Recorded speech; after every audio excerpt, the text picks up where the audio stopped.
जय हिंद to all my फ्यूचरामिनस officers and welcome back to our channel. हमारा आज का वीडियो बाकी वीडियो से कुछ हटके होने वाला है। ऐसा क्यों? क्योंकि ये बहुत इंटरेस्टिंग होने वाला है।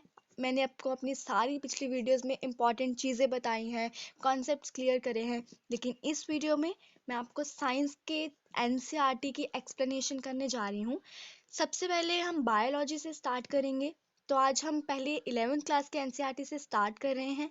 तो सबसे पहला चैप्टर जो है वो the living world. Okay, the living world chapter important है। इसमें से क्वेश्चंस आते हैं, नीट में आते हैं, एम्स में आते हैं एंड एमएनएस में भी आते हैं। और जो लोग भी अभी 11th में हैं उनके लिए भी ये काफ़ी हेल्पफुल हो जाएगा। ओके, तो हम एक एक करके सारे चैप्टर्स जो हैं वो कवर करेंगे, लेकिन तभी करेंगे जब आप मेरी ये वाली वीडियो में जो है वो इंटरेस्ट दिखाओगे। जब आप इंटरेस्ट नहीं दिखाते तो मैं डीमोटिवेट हो जाती हूँ और मेरा मन नहीं करता है कोई और वीडियो बनाने का। So now without wasting any more time let us start our video. तो सबसे पहले हम लाइन बाय लाइन जो है वो एक्सप्लेनेशन करेंगे और इम्पॉर्टेंट चीज़ें हैं जो हैं मैं आपको ट्रिक्स के साथ बताती जाऊंगी। सो फर्स्ट पैराग्राफ में कुछ भी इम्पॉर्टेंट नहीं है, we just read it. How wonderful is the living world, the wide range of living types is amazing, the extraordinary habitats in which we find living organisms, be it cold mountains, deciduous forests, oceans, freshwater lakes, desert or hot spring, leave us speechless. The beauty of a galloping horse, of the migrating birds, the valley of flowers, or the attacking shark evokes awe and a deep sense of wonder. The ecological conflict and cooperation among members of a population and among populations of a community, or even the molecular traffic inside the cell, make us deeply reflect on what indeed is life. तो अभी तक हमको ये बता रहा है कि अगर हम आसपास अपने देखें तो हमें पता चलेगा कि हमारी धरती या हमारा नेचर कितना अमेजिंग है। ओके, वाइड रेंज है, इसमें लिविंग टाइप्स के अलग अलग ऑर्गेनिज्म रह रहे हैं, माउंटेन्स हैं, ओशंस हैं, और इनकी सुंदरता जो है हमें वो स्पीचलेस कर देती है। हमारे पास शब्द नहीं रह जाते हैं इनको बयान करने में। ओके, फिर वो ब्यूटी के बारे में कुछ बता रहे हैं।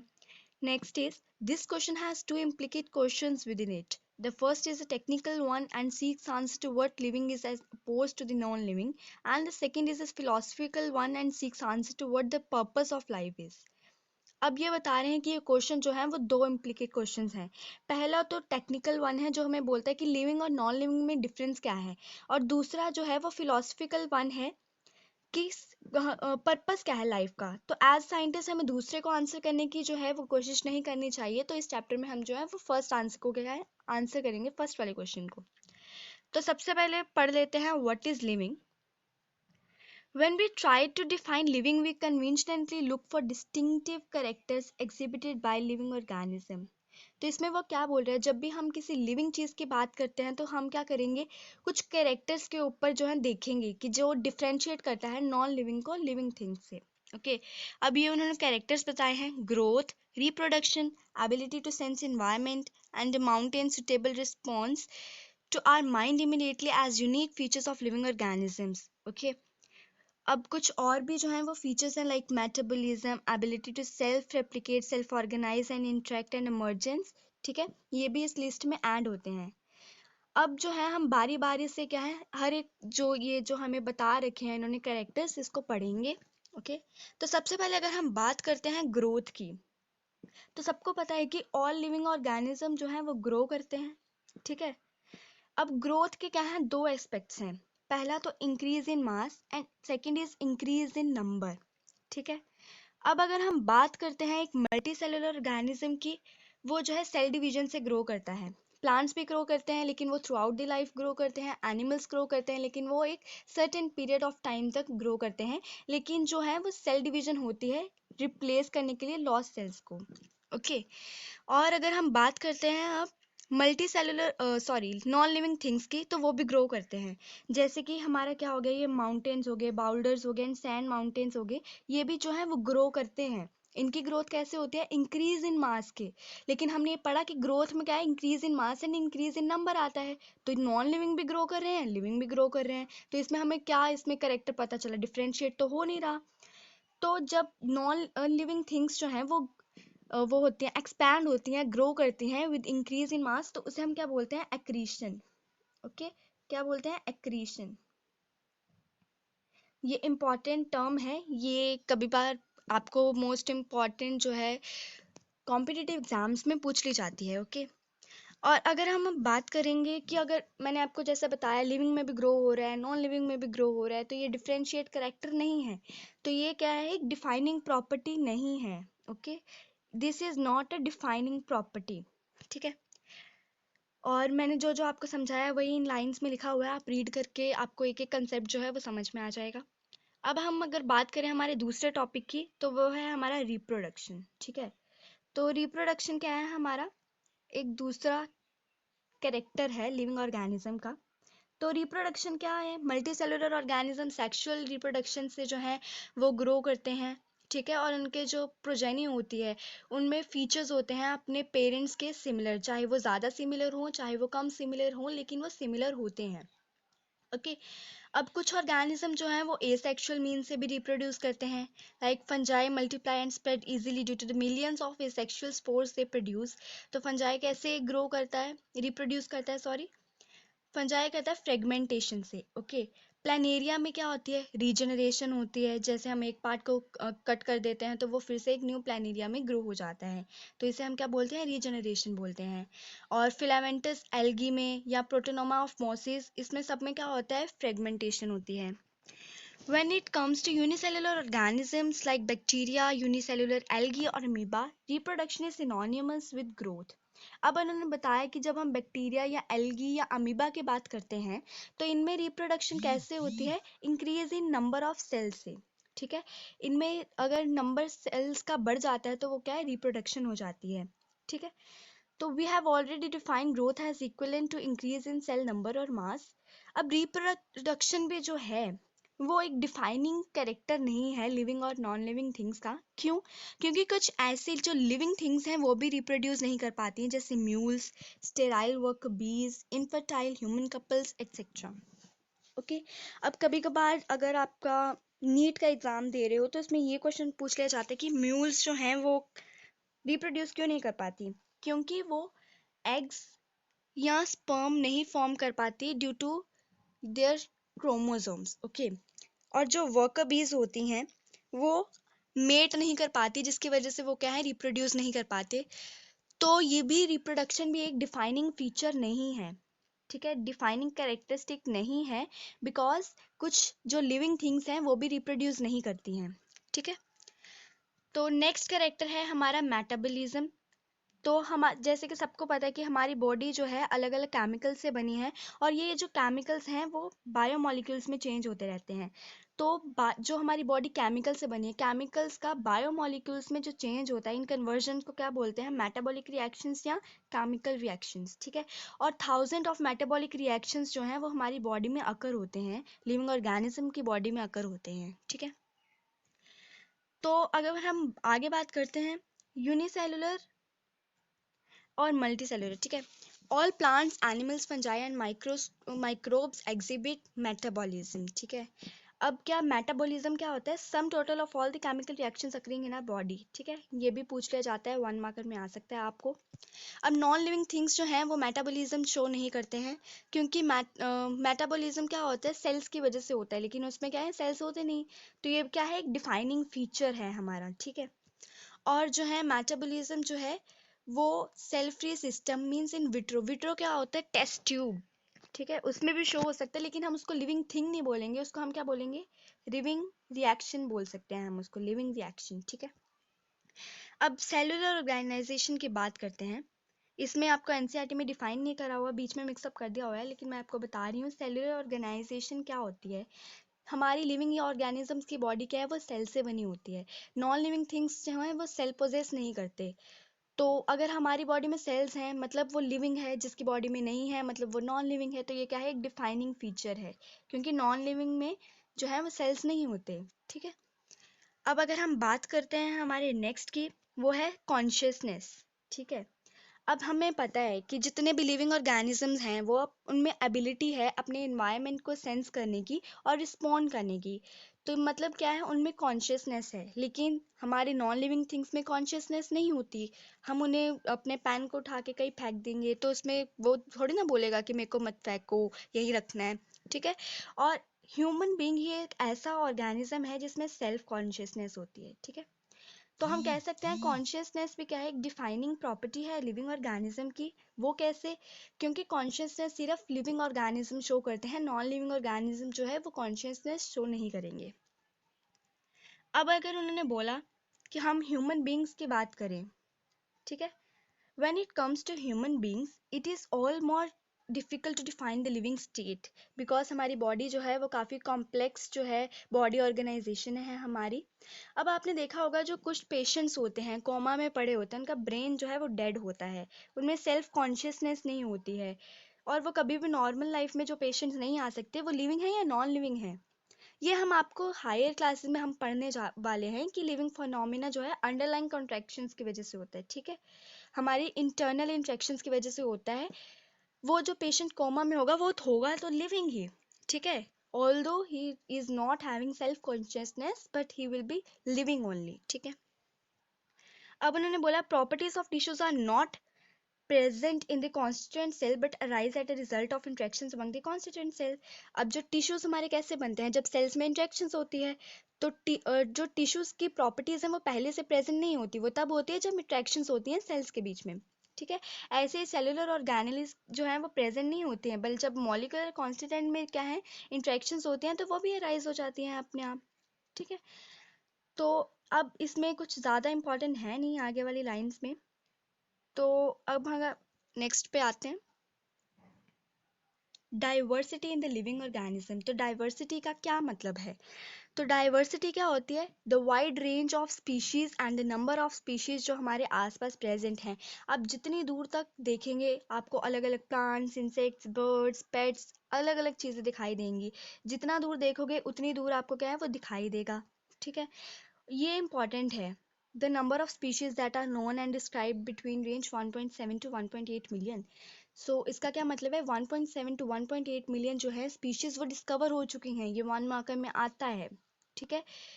तो बायोडाइवर्सिटी के आपको आएगा तो नहीं, लेकिन क्योंकि ये सबको कॉमनली पता होता है, लेकिन अगर जो कोई 11th में है उसके लिए जाना बहुत ज़रूरी है बायोडाइवर्सिटी क्या होता है। तो biodiversity is the number and the type of organism present on the earth, ठीक है।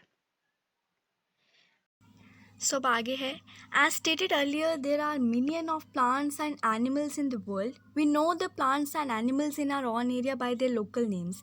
These local names would vary from place to place even within a country. Probably you would recognize the confusion that would be created if we did not find ways and means to talk each other to refer to organism we are talking about. तो इस paragraph में वो हमें क्या समझाने की कोशिश कर रहे हैं कि जैसा कि हमने पहले ही हमने पढ़ लिया कि प्लांट्स और एनिमल्स की मिलियन ऑफ स्पीशीज़ जो हैं वो वर्ल्ड में हैं, डिस्कवर हो चुकी हैं। अब अगर हमारे लोकल नेम्स पे हम उनको बुलाते हैं तो लोकल नेम्स क्या हैं वो प्लेस से प्लेस जो है वेरी करते हैं, कंट्री के अंदर भी।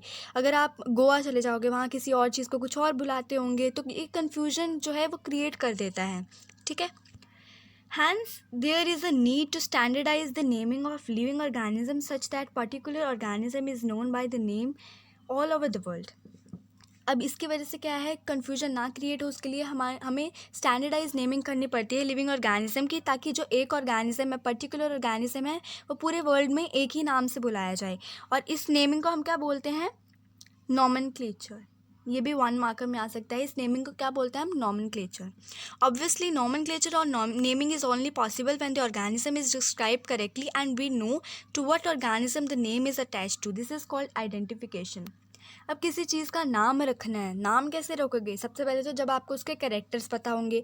अब आपको कैरेक्टर्स पता है, आपने आइडेंटिफाई कर लिया कि ये चीज़ ये है, तो आप नाम भी रख दोगे। तो नॉमेनक्लेचर के लिए क्या इंपॉर्टेंट है, हमारी आइडेंटिफिकेशन इंपॉर्टेंट है, ठीक है। अब क्या है, in order to facilitate the study number of scientist have been established procedure to assign a scientific name to each known organism. This is acceptable to biologists all over the world. For plants, scientific names are based on agreed principles and criteria which are provided in International Code for Botanical Nomenclature. ये बहुत important है one marker के लिए, international code for botanical nomenclature ICBN। ये आपको abbreviation की form में आ सकता है, MCQ में आ सकता है कि प्लांट्स के नेम के लिए नेमिंग किसके एग्रीड प्रिंसिपल एंड क्राइटेरिया जो प्रोवाइड करता है, कौन करता है, international code for botanical nomenclature ICBN। And animals taxonomist को क्या करता है? International code of zoological nomenclature, ICZN, ठीक है। ये साइंटिफिक नेम्स जो होते हैं वो इंश्योर होते हैं कि एक ऑर्गेनिज्म का सिर्फ एक ही नाम हो, ठीक है। Description of an any organism should enable the people in any part of the country to write at the same name. अब हम किसी भी कंट्री में रह रहे हैं, अगर हम किसी ऑर्गेनिज्म की बात कर रहे हैं तो ऐसा होना चाहिए कि पूरी वर्ल्ड में वो सेम नेम हो। अगर हम उस ऑर्गेनिज्म की बात करें तो सभी उसी ऑर्गेनिज्म के बारे में सोचें, ठीक है। They also ensure that such a name has not been used for any other organism. और ये भी वो इंश्योर करते हैं कि जो ऑर्गेनिज्म का वो नेम रख रहे हैं वो पहले से किसी और ऑर्गेनिज्म का नेम ना हो, ठीक है। Biologists follow universally accepted principle to provide scientific names to the organism. अब बायोलॉजिस्ट ऐसे मुंह उठा के नाम नहीं रख देते कि चलो ये सुंदर लग रहा है तो इसका नाम सुंदर रख देते हैं, या कुछ भी रख देते हैं जैसे हम लोग अपने नाम रखते हैं इंसान, ऐसा नहीं होता। उन्हें यूनिवर्सली एक्सेप्टेड प्रिंसिपल फॉलो करने पड़ते हैं। हर एक नेम के क्या है, 2 कंपोनेंट्स होने चाहिए, the generic name and the specific epithet. और ये सिस्टम जो नेम प्रोवाइड करता है किसी भी ऑर्गेनिज्म को विद 2 कंपोनेंट्स, इसको हम क्या बोलते हैं? Binomial nomenclature. ये इंपॉर्टेंट है। This naming system was given by Carlos लिनायस and is practised by biologist all over the world. और ये नेमिंग सिस्टम किसने दिया था? कार्लोस लिनायस ने। Very very important. This naming system was given by Carlos लिनायस, और ये जो है बाकी बायोलॉजिस्ट जो पूरी दुनिया में हैं उनके द्वारा भी प्रैक्टिस किया जा रहा है। This naming system using a 2 word format was found convenient. ये क्या था? कन्वीनियंट था। अब इसको समझने के लिए हम मैंगो की एग्जांपल ले लेते हैं, ठीक है। अब मैंगो का क्या नाम है? बायोलॉजिकल नाम मैंगो का क्या है? मैंगीफेरा इंडिका, ठीक है। मैंगीफेरा इंडिका, जिसमें मैंगीफेरा क्या इंडिकेट कर रहा है? जीनस इंडिकेट कर रहा है, ठीक है। और इंडिका क्या इंडिकेट कर रहा है? स्पीशीज़ या स्पेसिफिक एपिथेट, ठीक है। तो हम ये पता लग गया कि मैंगीफेरा इंडिका क्या है? 2 कंपोनेंट्स हैं। मैंगीफेरा जो किसको रिप्रेजेंट कर रहा है? जीनस को, एंड इंडिका जो किसको रिप्रेजेंट कर रहा है? पर्टिकुलर स्पीशीज़ को या स्पेसिफिक एपिथेट को, ठीक है। अब कुछ रूल्स हैं जो यूनिवर्सल रूल्स हैं नॉमेनक्लेचर करने के, ठीक है। वो है सबसे पहला, biological names are generally written in Latin and italics. Biological names जो हैं वो या तो लैटिन में लिखे होंगे या इटैलिक्स में लिखे होंगे, इररिस्पेक्टिव ऑफ देयर ओरिजिन, ठीक है। ये हमारा फर्स्ट रूल था। Second rule is the word in a biological name represent the genus while the second component denotes the specific epithet. जो पहला वर्ड होगा बायोलॉजिकल नेम का वो जीनस रिप्रेजेंट करेगा, और जो दूसरा वर्ड होगा या दूसरा कॉम्पोनेंट होगा वो स्पेसिफिक एपिथेट को रिप्रेजेंट करेगा, जैसे कि हमने मैंगीफेरा इंडिका में पढ़ा था। अब हमारा तीसरा रूल क्या है? Both the words in the biological name when handwritten are separately underlined और printed in italics to indicate their Latin origin. अब जब हम बायोलॉजिकल नेम्स को हाथों से लिखते हैं, ठीक है, हमें उन दोनों वर्ड्स को सेपरेटली अंडरलाइन करना होता है या प्रिंट करना पड़ता है इटैलिक्स में to indicate their Latin origin. यानी कि किस लिए करते हैं? उनका लैटिन ओरिजिन इंडिकेट करने के लिए। हमारा फोर्थ रूल क्या है? The first word denoting the genus starts with a capital letter while the specific epithet starts with a small letter. It can be illustrated with the example of Mangifera indica. उन्होंने क्या बोला? जो genus का पहला word है वो capital होना चाहिए। जैसे मैंगीफेरा क्या है? हमारा जीनस, और मैंगीफेरा में एम जो है वो कैपिटल है, और स्पेसिफिक एपिथेट का जो है वो स्मॉल लेटर से स्टार्ट होना चाहिए। तो इंडिका क्या है? हमारा स्पेसिफिक एपिथेट, और ये क्या है? स्मॉल लेटर है, स्मॉल आई है। तो ये है हमारा फोर्थ रूल, ठीक है। अब नेक्स्ट क्या है? Name of the author appears after the specific epithet. अब जो ऑथर है जिसने उसको नाम दिया है उसका नाम स्पेसिफिक एपिथेट के बाद में आता है। जैसे मैंगीफेरा इंडिका, लिन। लिन क्या है? हमारा एब्रीवेटेड फॉर्म में आएगा। ऑथर का नेम जो है वो एब्रीवेटेड फॉर्म में लिखा जाता है। तो मैंगीफेरा लिन क्यों लिखा है? क्योंकि it was first describe by लिनायस। तो लिनायस का लिन एब्रीवेटेड फॉर्म है, और ऑथर का नेम जो है वो स्पेसिफिक एपिथेट के बाद आया है। Since it is nearly impossible to study all living organisms, it is necessary to devise some means to make this possible. This process is known as classification. अब इतने सारे ऑर्गेनिज्म हैं हमारे अर्थ पे, अब हमारे लिए बहुत डिफ़िकल्ट हो जाएगा कि सबको स्टडी करना। इसलिए क्या है? क्लासिफिकेशन इम्पॉर्टेंट है। क्लासिफिकेशन क्यों इम्पॉर्टेंट है? To make the study of organisms easy. हम किसी को भी चीज़ को क्लासीफाई कर देंगे। जैसे हम लाइब्रेरी में गए, ठीक है, तो वहाँ पे हम इतनी सारी बुक्स होती हैं, हम कैसे ढूंढेंगे अपनी वाली बुक जो हमें चाहिए? तो उसके लिए हम क्या करेंगे? जो हमें बुक लाइब्रेरियन से पूछेंगे। तो लाइब्रेरियन ने क्या है? सारी की सारी बुक्स जो हैं वो अकॉर्डिंगली रखी होती हैं। उसे पता होता है जहाँ पे उसने इंग्लिश की बुक्स क्लासीफाई की हैं तो वहाँ पे सारी इंग्लिश की बुक्स होंगी, तो आपको जल्दी से ढूंढ के दे देगा। तो क्लासिफिकेशन जो प्रोसेस है by which anything is grouped into convenient categories, ठीक है। और ऑब्जर्वेबल कैरेक्टर्स के बेस पर हम उनको कैटेगरीज में जो है वो बांट देते हैं, जिसको हम बोलते हैं क्लासिफिकेशन। जैसे कि अब अगर हम बोलेंगे कैट्स या डॉग्स या प्लांट्स या एनिमल्स, तो अगर हम प्लांट्स की बात करेंगे तो सभी का ध्यान प्लांट्स पे जाएगा, बिकॉज हमने उसे एक कैटेगरी में जो है वो बांट रखा है। अगर हम प्लांट्स की बात करेंगे तो हम एनिमल्स की तरफ नहीं देखेंगे, हम प्लांट्स की तरफ ही देखेंगे। The moment we use any of these terms, we associate certain characters with the organism in that group. अब अगर हम plants की बात कर रहे हैं तो उनमें कुछ characters हैं जिसकी वजह से हमने उनको plants में classify किया है, ठीक है। What image do you see when you think of a dog? Obviously, each one of will see dogs, not cats. अब अगर हम dogs की बात करेंगे तो हम dogs को ही देखेंगे, cats को थोड़ी देखेंगे, ठीक है। ऐसे ही similarly suppose we were to say mammals, you would of course think of animals with external ears and body hairs. Likewise in plants, if we try to talk of wheat, then the picture in each of our mind will be of wheat plants, not of rice or any other plants. तो इसका basically meaning क्या है इस पूरे topic का, कि अगर हमने किसी भी चीज़ को अलग अलग कैटेगरीज में क्या है वो बांट रखा है। अगर हम वीट की बात करेंगे तो हम वीट को ही देखेंगे, क्योंकि उसमें कुछ कैरेक्टर्स हैं जिसके बेसिस पे हमने उसको क्लासीफाई कर रखा है, ठीक है। The scientific term for these categories is taxa. अब हम क्लासिफिकेशन के लिए जिन कैटेगरीज में किसी भी प्लांट्स या एनिमल्स को बांटते हैं तो उसे हम कैटेगरीज को क्या बोलते हैं, taxa. Here you must recognise that taxa can indicate categories at very different levels. अब टेक्सा जो है वो भी अलग अलग लेवल्स पे क्या है कैटेगरीज को क्या करते हैं, इंडिकेट करते हैं। जैसे प्लांट्स हैं वो भी एक टेक्सा है, वीट भी एक टेक्सा है, एनिमल्स, मैमल्स, डॉग्स क्या है मैमल्स के अंदर आता है, मैमल्स किसके अंदर आते हैं, एनिमल्स के अंदर आते हैं। तो अलग अलग टेक्सा जो है वो रिप्रेजेंट कर रहे हैं। But you know that a dog is a mammal and mammals are animals, ये चीज़ मैं आपको समझा चुकी। Therefore animals, mammals and dogs represent taxa at different levels. तो ये तीनों क्या है, टेक्सा मीन्स कैटेगरीज हैं जो एक दूसरे को अलग अलग स्टेज पे रिप्रेजेंट कर रही हैं। Hence, based on characteristics, all living organism can be classified into different taxa. तो जितने भी living organism हैं हम उसको different taxa में क्या है classify कर सकते हैं। The process of classification of this is known as taxonomy. और इस classification के process को क्या बोलते हैं, taxonomy. Taxonomy क्या होता है, किसी भी जब हम लिविंग ऑर्गेनिज्म को क्लासीफाई करते हैं टू डिफरेंट टैक्सा, इसको बोलते हैं हम taxonomy. External and internal structure along with the structure of cell development, process and ecological information of organism are essential and form the basis of modern taxonomic studies. तो taxonomic studies के लिए हमें क्या ये characters हम देखते हैं, ecological information देखते हैं organism की, और हम क्या देखते हैं इसमें अपना डेवलपमेंट देखते हैं, स्ट्रक्चर देखते हैं सेल का, इंटरनल स्ट्रक्चर देखते हैं, एक्सटर्नल स्ट्रक्चर देखते हैं, ये सब कुछ हम देखते हैं। और फिर जो है हम उनको मॉडर्न टैक्सोनॉमिक स्टडीज़ के अकॉर्डिंग क्लासीफाई कर देते हैं। Hence, characterization, identification and nomenclature are the processes that are the basic to taxonomy. तो taxonomy के लिए characterization, सबसे पहले अगर हम किसी चीज़ का नाम देना चाहते हैं, taxonomy उसके करनी चाहते हैं, तो characters हमें उसके पता चलने चाहिए। जब हमें characters पता चल गए तो हम उसे identify कर लेंगे कि ये इससे dissimilar है और इससे similar है। अगर हमने आइडेंटिफाई कर लिया तो हम क्लासीफाई भी कर लेंगे, और अगर क्लासीफाई कर लिया तो नॉमेनक्लेचर मीनिंग की नेमिंग भी कर लेंगे, ठीक है। Taxonomy is not something new.